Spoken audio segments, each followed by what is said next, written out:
Greek പുരാണങ്ങളിലെ വിസ്മയിപ്പിക്കുന്ന ഒരു ഏടാണ് നർസിസസിന്റെ ജീവിതം. തന്റെ രൂപത്തിൽ തന്നെ അനുരക്തനായി പോയ ഒരു യുവാവ്. അവൻ ജനിച്ച നാളിൽ അവന്റെ അമ്മ പ്രവാചകനായ ടൈറീഷ്യസിനോട് ഒരു ചോദ്യം ചോദിച്ചു. എന്റെ മകൻ ദീർഘകാലം ജീവിക്കുമോ? തികച്ചും നിഗൂഢമായ ഒരു മറുപടിയാണ് അന്ന് പ്രവാചകൻ നൽകിയത്. താൻ ആരാണെന്ന് അവൻ തിരിച്ചറിയാതിരുന്നാൽ മാത്രം അവൻ ദീർഘകാലം ജീവിക്കും.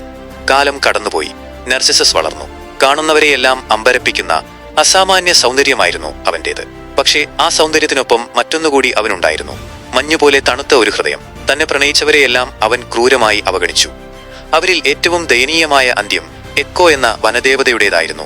മറ്റുള്ളവർ പറയുന്ന വാക്കുകളുടെ അവസാന ഭാഗം മാത്രം ഏറ്റുപറയാൻ വിധിക്കപ്പെട്ടവൾ. അവൾ അവനെ ജീവനു തുല്യം സ്നേഹിച്ചു.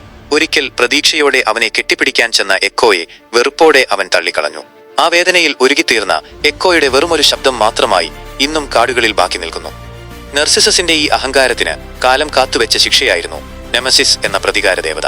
ഒരിക്കലും സ്വന്തമാക്കാൻ കഴിയാത്ത ഒരാളോട് പ്രണയം തോന്നുമ്പോഴുണ്ടാകുന്ന ആ നീറ്റൽ അവനും അനുഭവിക്കണമെന്ന് അവൾ തീരുമാനിച്ചു. തെളിനീരുള്ള ഒരു കുളത്തിനരികിലേക്ക് അവൾ അവനെ നയിച്ചു. ദാഹം തീർക്കാൻ കുനിഞ്ഞ നർസിസസ് ആ തെളിനീരിൽ തന്റെ തന്നെ പ്രതിബിംബം കണ്ടു. ആ നിമിഷം ആ ശാപം ഫലിച്ചു.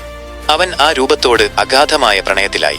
അവൻ അതിനെ ചുംബിക്കാൻ ആഗ്രഹിച്ചു. പക്ഷെ വെള്ളമോളമിട്ടപ്പോൾ ആ രൂപം മാഞ്ഞുപോയി. ആലിംഗനം ചെയ്യാൻ ശ്രമിച്ചപ്പോൾ കൈകളിൽ തണുത്ത വെള്ളം മാത്രം.